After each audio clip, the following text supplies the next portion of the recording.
And welcome back. This is your man Warrior. This is another patron roster review, and this is Mor3 Cowb3ll from Rise of the Fallen. Now, Mor3 Cowb3ll had a top priority for this video, and that was to shout out Rise of the Fallen. Super happy about being in this guild. He just recently became an officer, but he just said when they first started out, they really took him in. He was more of a liability than an asset, and yet they kind of let him ride their coattails for the very beginning portion. Now, Mor3 Cowb3ll's been playing for a year.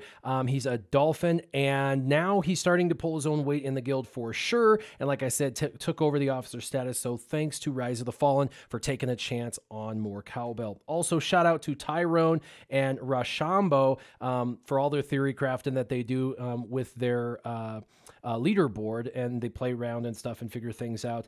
Just remember, Tyrone, remember to tell the truth. All right, we're going to talk about Arena, some Zetas. We're going to talk about a Cantina energy plan and the guild event store, what you should be getting. All right, let's get into this. So the first thing you said is you're wanting to make sure that you can really take out the Emperor Palpatine teams, you know, with Darth Nihilus and Thrawn and all that, the basic meta team that's currently happening. And you have this team right here, and you're struggling a little bit with current meta. And while Resistance Trooper is a great character, there's three characters that you could put into that spot that would actually do better against the current meta. Those three characters are going to be Wampa, that you wanted to discuss later on about whether you should go for Gear 12 or Wampa. Wampa is one of those characters that could go in here and do really well because of all the countering, as well as Han Solo, because he gets to shoot first and he can totally disrupt their initial, train of events that kind of occurs in meta. But what you could also do is Thrawn or Commander Luke Skywalker. CLS is really phenomenal because he counters, he does a lot of damage. He can put buff immunity up so you can ignore Scion. You can go ahead and buff immunity Scion and target who you want, and he continues to do a lot of damage. Or you could use Grand Admiral Thrawn in that slot. So, if you're going to use Thrawn, you're going to fracture Scion. If you're going to use Commander Luke, you're going to put buff immunity. The fractures guaranteed, and he still counters while everybody's fractured, so there is that. So you're just gonna have to try it out and see what teams you're going against, which one works better, but definitely go for the Wampa. Is an excellent character. Now, the kill order that you're going against is going to be really critical. You want to get Emperor Palpatine out of there first, and the reason is he's A, the squishiest, and B, he's going to inevitably, when you're fighting him, just stun everybody, and that's just the way it works with RNG, right? So you want to make sure that you kill him inevitably first and fracture Scion. You can kind of ignore Scion, and then you're going to need to immediately after that kill Darth Nihilus, because Darth Nihilus will for sure annihilate somebody.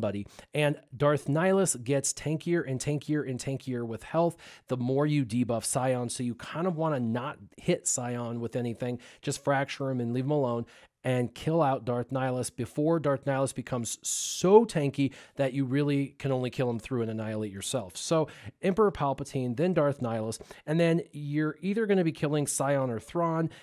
Really, you want to kill Thrawn next, but more than likely by this time, Scion has done some taunting and has taken some damage, and because of that, you probably have an opportunity to kill him, and take it. If he's low enough that you can kill him, do it, because if Scion goes into his special, then he gets to revive, and that's an absolute pain in the butt. So if you can kill Scion, great. If not, do Thrawn, then Scion. Otherwise, do Scion, then Thrawn. And then last but not least, do Darth Vader. Kill him off. While he does a lot of damage with his Culling Blade, he's actually the least in the threat scope for everything you're going against. So hopefully plugging in Commander Luke or Thrawn is going to help you. Hopefully knowing who to fracture and how to work through this team is going to help you. You have a great team, so you should do pretty well with this. Now let's talk about Zetas. The good news is you told me who you were focused on right now, and that's Night Sisters and First Order. So let's go ahead and go into your Night Sisters. All right, so you have your Night Sisters. You have Asajj,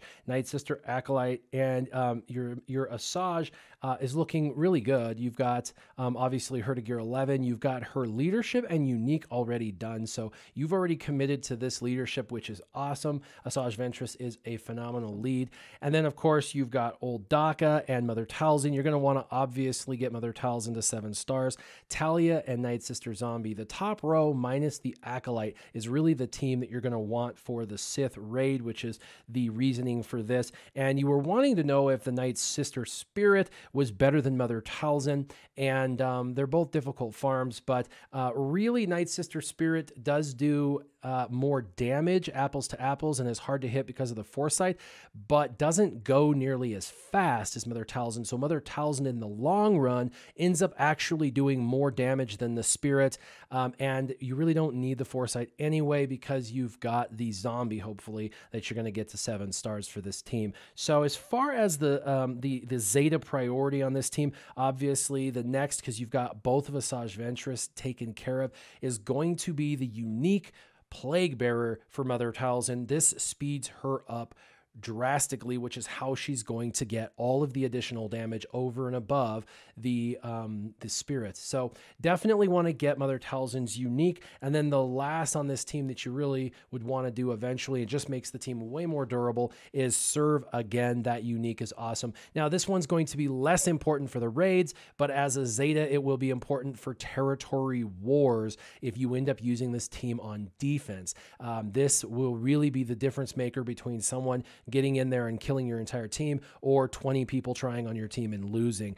The Serve Again really puts this team over the top with the stacking health on Old Daka. Keeps her around just long enough that she ends up healing the whole darn team and bringing everybody back to life, which is super annoying. Now, once you've got Old Daka and Mother Talzin, Zeta, specifically Mother Talzin first, and then Old Daka, and you got everyone 7 stars, you can use this in territory battles. They'll zip through it. Territory wars, offensively or defensively, and obviously you'll be able to use it in the raid. Specifically, Phase 4 works the best, and you can get up to about 9 million once these characters are maxed out and you have all of those Zetas. Now, the next one you said you were working on was First Order. And as far as who should you Zeta first, should you Zeta the First Order team first, or should you Zeta the Night Sisters first? Your Night Sisters are not 7 stars and quite ready yet for all phases of the game. And so it is my preference that you work on First Orders, Zetas first, and gear first while you do the stars, farming stars for the other characters. So do the stars of Night Sisters while you work on gearing and Zetaing the First Order. And then once you're done with that, switch over once you get them to 7 stars and start working on the Night Sisters to then get them up to par. And their gear looks pretty good anyway in comparison to your First Order team. Now, there's a lot of combinations for your First Order team, but if it was me with what you have, I would be running Kylo Ren Unmasked as the leader. I would be running First Order Executioner, which you have just gotten to 7 stars. The First Order Stormtrooper, which you have to 7 stars, so very good. And then First Order Officer and OG Kylo Ren, the original Kylo Ren. That's the path of least resistance for you, for characters, because you have First Order Officer, Kylo Ren, First Order Stormtrooper, Executioner, and Unmasked, all at 7 stars, gear 8 or above. You're already pretty much there. All you need is a couple more pieces of gear to get them to gear 9 and then 10, and a few Zetas. Now, there are quite a few more Zetas. There's actually 3 you really should do for the team that I'm suggesting. The first is actually going to be, because you already have Kylo Ren, you've got his leadership ability, so you've committed to that leadership Zeta. That's excellent. The next is actually going to be the First Order Stormtrooper Return Fire unique. This would be the next Zeta. So this is the first Zeta with First Order that you'll want to do. And so because of that, this is the Zeta order you're going to do, is the 3 First Order ones I suggest, then go to your other team. So this is the top 5 Zetas that you should probably be doing next. After your unique on First Order Stormtrooper, you should move over to Kylo Ren and get his unique Zeta. And the reason is this Kylo Ren is good with his Zeta. He's great. And both Kylos together are really unstoppable. They're phenomenal in all sections of the game, territory wars, battles, and the raid. They do decent, not amazing, but I have seen a couple mil being pulled out of teams specifically phase 2, and I have seen phase 3 as well. And in phase 4, you can do it as well. But I think that phase 4 and phase 2 are probably the best phases for a first order team to go in. So this would be number 2. And then your last but not least Zeta would then be on Scarred, which is the unique, which gives them the auto taunt feature.